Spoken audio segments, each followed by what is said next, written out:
This is going to be your biggest challenge going forward.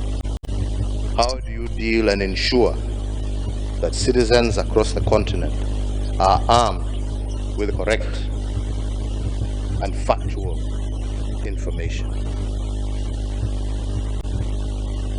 I also believe that a lot still has to be done to educate and equip our masses on the importance of vaccines, not just this COVID vaccine, but in preparation for the future.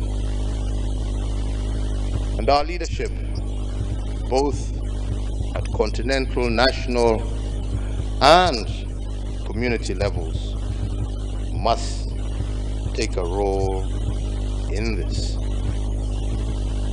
Today, you are all here to deliberate on global health security systems, something that is critical and crucial because it comes at a time that we need to be prepared,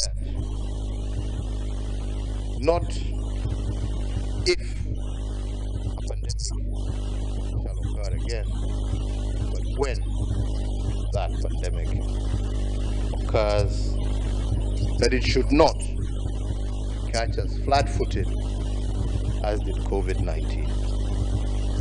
This, I believe, ladies and gentlemen, is an opportunity for you to discuss ways and means of how we can be better prepared to face any new pandemic that may arise in the future. And again, I emphasize that it is a matter of if,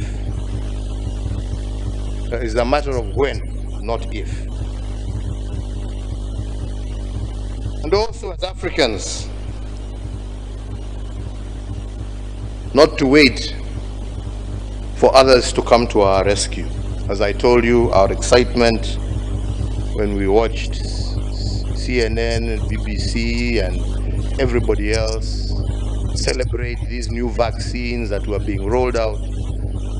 But as we were celebrating watching the TV, none of this was coming to us.